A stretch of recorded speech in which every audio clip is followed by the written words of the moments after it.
वितरणेन विजयी भव जय जय।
Nithyananda, am I audible?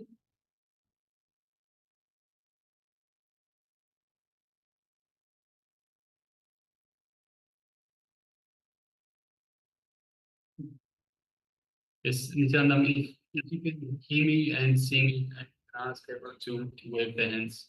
And you can, yes, okay. Yes, thank you.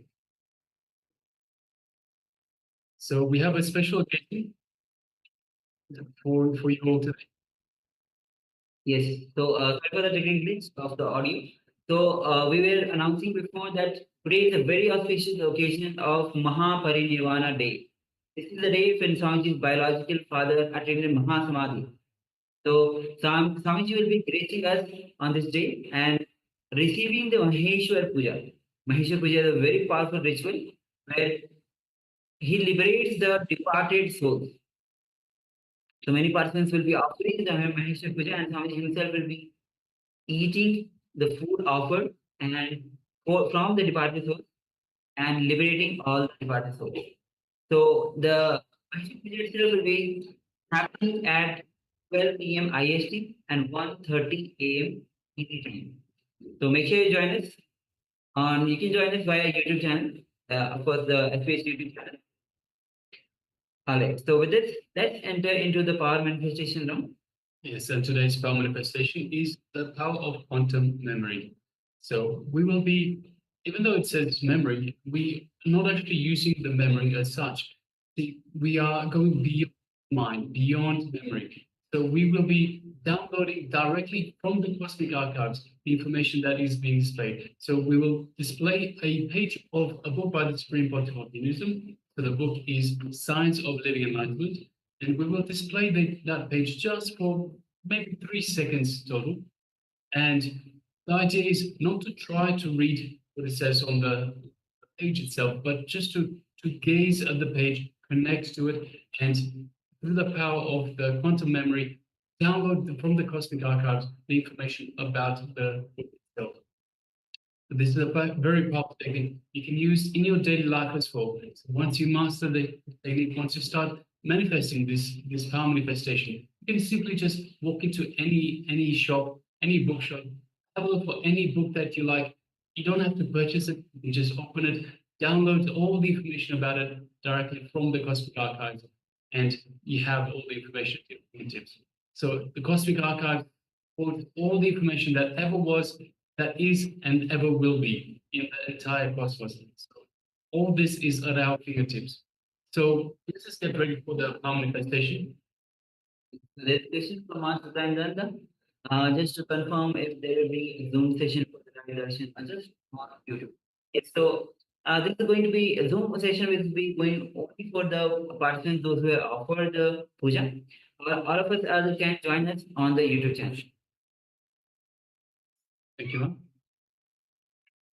And so let us get ready for this power manifestation round.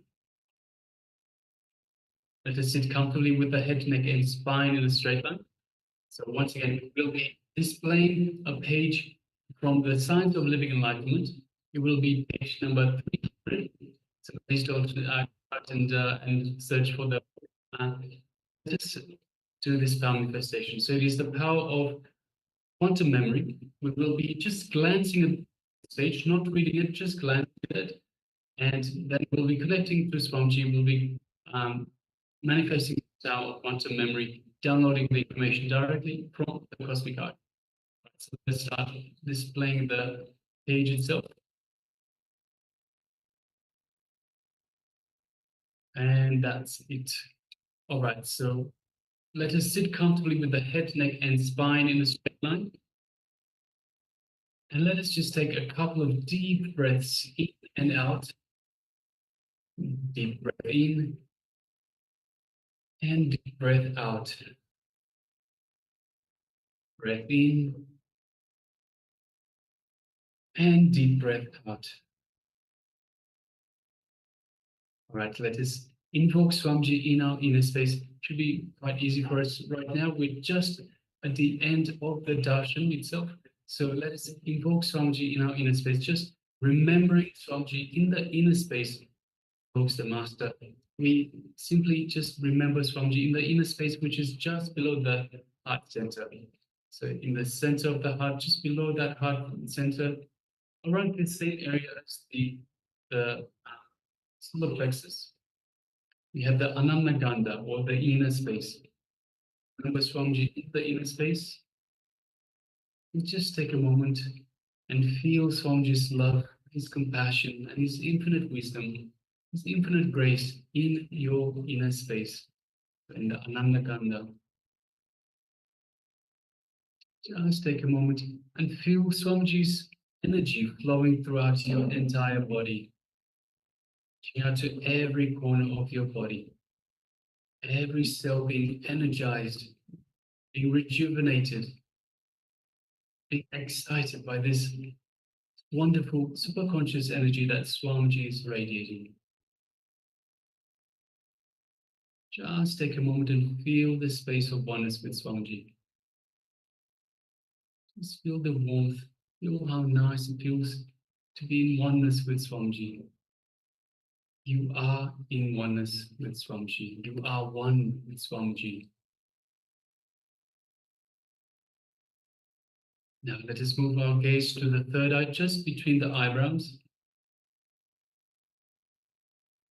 And through our third eye, let us just gaze at Swamiji's third eye. So visualize Swamiji's third eye. We are looking through our third eye into Swamiji's third eye. And as we do so, we create a connection. You can feel this energetic connection to Swamiji's third eye. Just take a moment and feel that connection in your third eye, in your Anya chakra.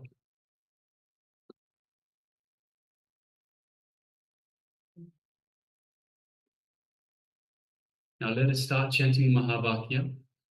Om Nithyananda Paramashivoham. Om Nithyananda Paramashivoham. Om Nithyananda